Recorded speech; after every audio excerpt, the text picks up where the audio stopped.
அப்போஸ்தலனாகிய மத்தேயு எழுதின சுவிசேஷம் 27 அதிகாரம் 28 முதல் 30 வரையிலும் வாசிக்கிறேன், கேளுங்கள். அப்போது தேசாதிபதியின் போர்ச்சேவர்கள் இயேசுவை தேசாதிபதியின் அரண்மனையிலே கொண்டு போய் போர்ச்சேவகரின் கூட்டம் முழுவதையும் அவரிடத்தில் கூடி வர செய்து, அவர் வஸ்திரங்களை கயிற்றி சிவப்பான மேலங்கியை அவருக்கு உடுத்தி முள்களால் ஒரு முடியை பின்னி அவர் சிரசின் மேல் வைத்து, அவர் வலது கையில் ஒரு கோலை கொடுத்து, அவர் முன்பாக முழங்கால் படியிட்டு, யூதருடைய ராஜாவே வாழ்க என்று அவரை பரியாசம் பண்ணி அவர் மேல் துப்பி அந்த கோலை எடுத்து அவரை சிரசில் அடித்தார்கள். கிறிஸ்துவ விசுவாசிகளே, நமக்காக மாமிசத்தில் வந்த கன்மலையை கோலால் அடித்தார்கள். பரிசுத்த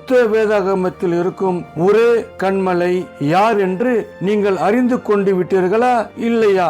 இல்லை என்றால் வசனத்தை வாசிக்கிறேன், கேளுங்கள். வைத்தியனாகிய லூக்கா எழுதின சுவிசேஷம் 24 அதிகாரம் 20 நம்முடைய பிரதான ஆசாரியரும் அதிகாரிகளும் அவரை மரண ஆக்கினைக்கு உட்படுத்தி சிலுவையில் அறைந்தார்கள். அதாவது இயேசு கிறிஸ்துவை கால்களிலும் கைகளிலும் ஆணிகளால் சிலுவையில் அடித்தார்கள். அதாவது சிலுவையில் கன்மலையை அடித்தார்கள்.